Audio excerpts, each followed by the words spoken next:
चाहे कितना ही अभागा मनुष्य हो, सुबह 3 बजे से 6 बजे उठकर ब्रह्मा मुहूर्त में कर दो यह काम, जो चाहोगे वह मिलेगा। एक समय की बात है, माता पार्वती ने भगवान शिव से पूछा, स्वामी, मैंने देखा है कि चाहे कितना ही अभागा मनुष्य हो, अगर वह सुबह के समय ब्रह्मा मुहूर्त में उठता है तो वह बहुत सुखी रहता है। ऐसा क्यों है? मुझे ब्रह्मा मुहूर्त का रहस्य बताइए। तब भगवान शिव ने कहा, हे देवी, मैं आपको इस प्रश्न का उत्तर एक कथा के माध्यम से बताऊंगा। कृपया आप इस कथा को ध्यानपूर्वक सुनना, और जो भी मनुष्य इस कथा को पूरा सुनेगा वह कभी भी इस अवसर को अपने हाथ से जाने नहीं देगा। ब्रह्मा मुहूर्त का रहस्य जानकर पूरा जीवन बदल जाएगा। भगवान शिव कथा को सुनाना प्रारंभ करते हैं और माता पार्वती से कहते हैं, बहुत समय पहले की बात है, काशी में दीनू नाम का एक लड़का रहता था। वह लड़का बहुत ही अच्छा था, लेकिन एक गलत आदत थी। वह देर तक सोता रहता था। सुबह उसे जगाने के लिए घर वाले कई प्रयास करते थे, परंतु वह रोजाना सुबह देर तक उठता था। वह लड़का कभी भी 9 बजे से पहले नहीं उठता था। जब वह बालक था तब परिवार वालों ने सोचा कि जब यह बड़ा हो जाएगा तो इसकी आदत में सुधार हो जाएगी, परंतु वह लड़का जैसे जैसे बड़ा होता गया, उसकी यह आदत और भी ज्यादा गहरी होती चली गई। दुनिया इधर से उधर हो सकती थी, लेकिन वह लड़का कभी भी जल्दी नहीं उठ पाता था। उसके पिता उसकी इस आदत से बहुत ज्यादा परेशान रहने लगे थे। उस लड़के को ढेरों नकारात्मक शक्तियों ने घेर लिया था। वह सभी को पलटकर जवाब देता था और दिन भर उदास रहता था। इसका असर उसके स्वास्थ्य पर भी पड़ रहा था। जब उस लड़के को यह पता लगा कि उसके सारे मित्र सफलता को प्राप्त कर चुके हैं, तब वह और भी ज्यादा चिंतित हो गया और ईश्वर को कोसने लगा। वह बार बार यही कहता था कि मेरी किस्मत ही खराब है, परंतु उसके पिता अच्छी तरह से जानते थे कि उस लड़के के असफल होने के पीछे क्या कारण है। भगवान शिव ने कहा, हे देवी, फिर एक दिन की बात है, उसके पिता को किसी सन्यासी के बारे में पता चला। उसने तुरंत अपने बेटे की समस्या को लेकर उस सन्यासी के पास जाने का निर्णय लिया। सन्यासी को बेटे की आदतों के बारे में बताया और सन्यासी ने कहा कि कल आप अपने बेटे को इस आश्रम में आने को कहिए।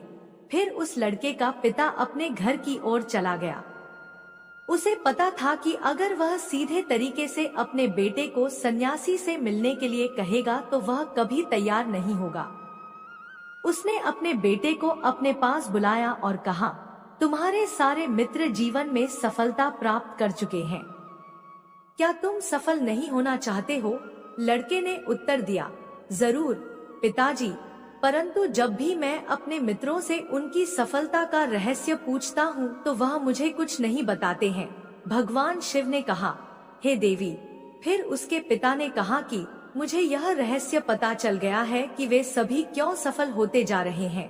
तब उस लड़के ने बड़ी उत्सुकता से पूछा, क्या पता चल गया है पिताजी? कृपया करके आप मुझे बताइए। उसके पिता ने कहा, कल सुबह तुम्हें एक सन्यासी के आश्रम में जाकर उनसे मिलना है। यदि तुम वहां पर समय से पहुंच गए तो वह सन्यासी तुम्हें ऐसा मंत्र बताएंगे जिससे तुम सफल हो जाओगे। परंतु एक समस्या है, लड़के ने कहा, पिताजी, मैं कल पूरी रात जागता रहूंगा और सुबह सन्यासी से मिलकर आऊंगा।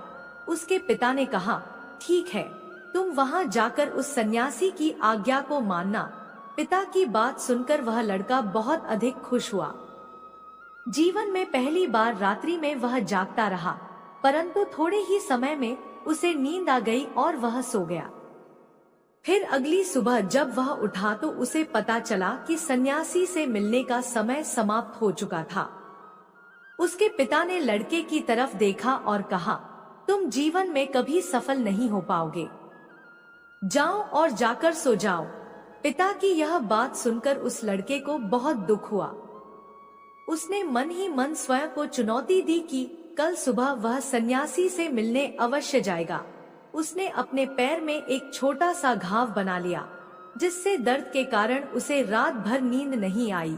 भगवान शिव ने कहा, हे देवी, यह ऐसा पहला अवसर था जब उसने अपने जीवन में पहली बार सूर्योदय देखा था। वह तुरंत ही तैयार होकर सन्यासी से मिलने के लिए चला गया। आज उसका अनुभव कुछ अलग ही था। वह बेहद शांत महसूस कर रहा था। चलते चलते वह लड़का जैसे ही सन्यासी के आश्रम में पहुंचा तो वहां पर उसने देखा कि सन्यासी और उनके सभी शिष्य ध्यान लगाकर बैठे हुए थे। भगवान शिव ने कहा, हे देवी, फिर जब ध्यान का समय समाप्त हुआ तब लड़का उस सन्यासी के पास पहुंचा और उन्हें प्रणाम करते हुए बोला, आपके पास कोई ऐसा मंत्र है जिससे मैं सफल हो सकता हूँ? कृपया करके मुझे वह मंत्र बताइए। मैं भी अपने मित्रों के समान सफल होना चाहता हूँ और अच्छा जीवन जीना चाहता हूँ। भगवान शिव ने कहा, हे देवी। फिर सन्यासी मुस्कुराए और बोले, अच्छा, तो तुम वही बालक हो। तुम्हारे पिताजी मुझसे मिलने आए थे और उन्होंने तुम्हारे विषय में मुझे सब कुछ बता दिया था। मैं तुम्हें वह मंत्र अवश्य बता देता, परंतु अब लड़के ने जैसे ही परंतु शब्द सुना तो लड़का घबरा गया। उसने पूछा, परंतु क्या गुरुदेव? तब सन्यासी बोला, मैं तुम्हें वह मंत्र बताऊंगा, परंतु अगले 21 दिनों तक तुम्हें मेरी आज्ञा माननी होगी। मैं तुम्हें वह मंत्र 21 दिनों के बाद बताऊंगा। तब तक मैं तुमसे जो भी कार्य कहूंगा तुम्हें वह करना होगा। यदि तुम असफल हुए या कार्य के बीच में तुम्हारा संकल्प टूट गया तो उस मंत्र का असर नहीं होगा। दृढ़ निश्चय के साथ उस लड़के ने कहा, मुझे आपकी सारी आज्ञा स्वीकार है। मैं अगले 21 दिनों के लिए आपका दास हूँ। आप जो भी कहेंगे मैं वही कार्य करूँगा। मुझे केवल और केवल उस मंत्र के बारे में जानना है। भगवान शिव ने कहा, हे देवी।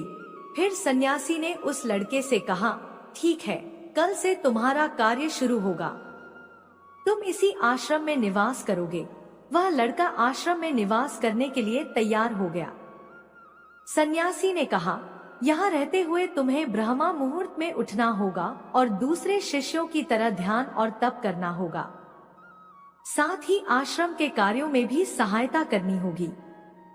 ध्यान रहे, यह संकल्प टूटना नहीं चाहिए। भगवान शिव ने कहा, हे देवी। अब लड़का सन्यासी की बात से सहमत हो गया और अगले दिन से उसके कार्य के दिन की शुरुआत हुई। इस बार उसने दृढ़ निश्चय किया, परंतु 1 सप्ताह बीतने के पश्चात ही उसका संकल्प टूट गया और वह 8वें दिन देर तक सोता रहा। जब वह नींद से जागा तो उसने कहा, मुझसे कितनी बड़ी भूल हो गई है। वह रोते हुए सन्यासी के पास पहुंचा और कहने लगा, हे गुरुदेव, मेरा संकल्प टूट गया। अब मैं जीवन में कभी सफल नहीं हो पाऊंगा। सन्यासी ने उसे समझाते हुए कहा, एक बार फिर से शुरुआत करो, फिर से संकल्प करो।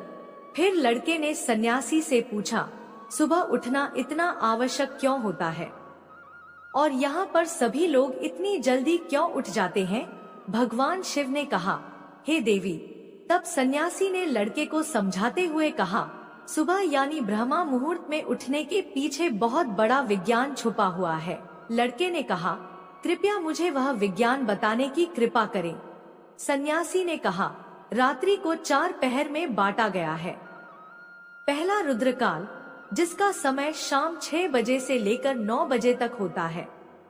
दूसरा राक्षस काल, जिसका समय रात्रि 9 बजे से 12 बजे तक होता है। तीसरा गंधर्व काल, जिसका समय रात्रि 12 बजे से 3 बजे तक होता है। और सबसे अंत में जो पहर आता है उसे मनोहर काल कहते हैं। इस समय को ब्रह्मा मुहूर्त या अमृत बेला के नाम से भी जाना जाता है। इसका समय भोर 3 बजे से सुबह 6 बजे तक होता है। यह वह समय होता है जब पूरे संसार की नकारात्मक शक्तियां निष्क्रिय अवस्था में होती हैं और सकारात्मक शक्तियां सक्रिय होती हैं। ब्रह्मा मुहूर्त अर्थात देव मुहूर्त। ब्रह्मा मुहूर्त का अर्थ देवताओं का समय होता है। भगवान शिव ने कहा, हे देवी, वह सन्यासी आगे कहता है, इस समय देवता धरती पर विचरण कर रहे होते हैं और जागृत मनुष्य पर उनका बड़ा ही सकारात्मक प्रभाव पड़ता है। ब्रह्मा मुहूर्त ऐसा समय होता है जिसमें मनुष्य का मस्तिष्क बिल्कुल खाली होता है, जिसमें किसी प्रकार के कोई विचार नहीं होते हैं। और जब इस समय व्यक्ति अपनी पुस्तक खोलकर पाठ का अध्ययन करता है तो उसे सब कुछ जल्दी जल्दी याद भी होता है और यह लंबे समय तक याद रहता है। यह ऐसा समय है जिसमें हम ज्ञान को समझने का प्रयास करते हैं। इस कारण आश्रम के सभी शिष्य और संसार में बहुत से ज्ञानी लोग ब्रह्मा मुहूर्त में उठ जाते हैं। प्राचीन काल में रोशनी का कोई स्रोत न होने के कारण लोग अपने दिन का समापन सूर्यास्त के साथ और आरंभ सूर्योदय के साथ करते थे। यह एक तरीका है जिससे मानव जीवन प्रकृति के साथ तालमेल बनाकर चलता है। भगवान शिव ने कहा, हे देवी। फिर उस लड़के ने कहा, ठीक है, मैं कल से अपना संकल्प फिर से शुरू करता हूँ। परंतु ब्रह्मा मुहूर्त में उठकर मुझे क्या क्या करना चाहिए? तब सन्यासी ने कहा, ठीक है, मैं तुम्हें बताता हूँ कि ब्रह्मा मुहूर्त में क्या करना चाहिए और कैसे करना चाहिए। सबसे पहले उठकर धरती माता पर पांव रखने से पहले धरती माता को प्रणाम करना चाहिए और अपनी दोनों हथेलियों को देखना चाहिए और ईश्वर को धन्यवाद देना चाहिए कि उन्होंने तुम्हें आज का सूर्योदय देखने का अवसर दिया है। इसके बाद नित्य कर्म और स्नान करने से शरीर की ही नहीं बल्कि मन की शुद्धता भी बढ़ती है। स्नान करने के पश्चात ध्यान की प्रक्रिया होती है। ब्रह्मा मुहूर्त में ध्यान की अवधि 21 दिन तक होती है। इस विधि का उपयोग तब किया जाता है जब आप अपनी कोई मनोकामना की पूर्ति चाहते हैं। यह ऐसा समय होता है जब व्यक्ति अपने आज्ञा चक्र को सक्रिय करने पर काम करते हैं। भगवान शिव ने कहा, हे देवी। आगे वह सन्यासी कहता है, आज्ञा चक्र दोनों भौहों के बीच होता है। यह संकल्प का स्थान भी कहा जाता है। अगर इस चक्र पर ध्यान केंद्रित किया जाए और अपनी मनोकामना को बार बार दोहराया जाए तो मात्र 21 दिनों के भीतर वह मनोकामना पूरी हो जाती है। अगर आपके मन में कोई अधूरी मनोकामना है और आप उसे पूरी करना चाहते हैं, तब सबसे पहले उस मनोकामना का स्पष्टीकरण कर लें। आपको क्या चाहिए, यह निर्णय अवश्य कर लें। इसके बाद ध्यान की विधि को शुरू करें। ब्रह्मा मुहूर्त में स्नान के बाद एक ऐसा स्थान चुनें जहां पर वायु का प्रवेश हो। ध्यान में शुद्ध प्राण वायु का होना आवश्यक होता है। ध्यान की मुद्रा में रीढ़ हड्डी सीधी होनी चाहिए, साथ ही गर्दन भी सीधी होनी चाहिए। सुखासन की अवस्था में दोनों हाथों को घुटनों पर रखकर आंखें बंद करके बैठ जाएं। हाथों की मुट्ठी को बंद कर लें और 2-3 मिनट तक बिल्कुल शांत हो जाएं। जब आपका शरीर स्थिर हो जाए और श्वास भी शांत हो जाए, तब उसके बाद अपना सारा ध्यान आज्ञा चक्र पर लगाएं। इस दौरान लंबी गहरी सांस लें और सांस को रोक कर रखें। इस समय आप अपनी इच्छा को मन ही मन दोहराएं और अपने मन से इष्ट देव, देवी देवताओं और गुरुजनों का चिंतन करें। भगवान शिव ने कहा, हे देवी। उस सन्यासी ने कहा, जब सांस को रोकना कठिन हो जाए तब धीरे धीरे सांस को बाहर की ओर छोड़ो। सांस को नाक से भरें और मुख से बाहर छोड़ें। इस प्रक्रिया को 3 से 4 बार प्रतिदिन दोहराएं। ऐसा प्रतिदिन करने से आपकी जो मनोकामना है वह अवचेतन मन तक अवश्य पहुंच जाएगी और इच्छा पूर्ति जल्दी ही होगी। आज्ञा चक्र सक्रिय होता है और हमारी आज्ञा को पूरा करता है।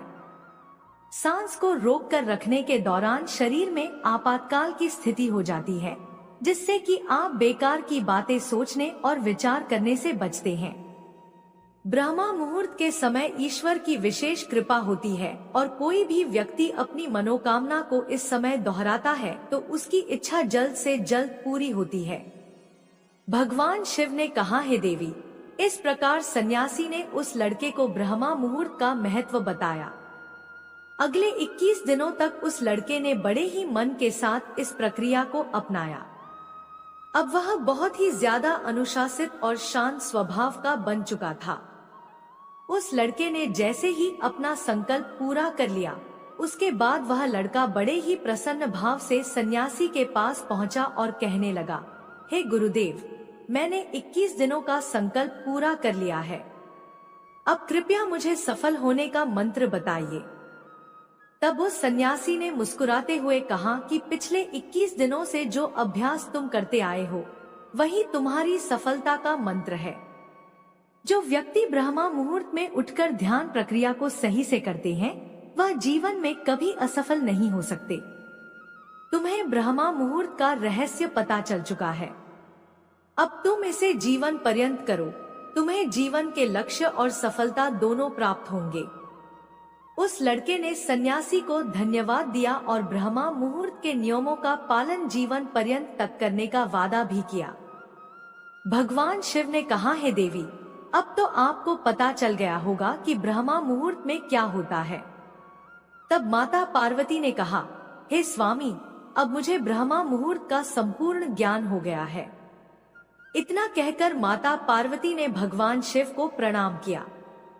वीडियो अगर पसंद आया हो तो वीडियो को लाइक करें, उपाय चैनल को सब्सक्राइब करें और अपने दोस्तों के साथ शेयर करें।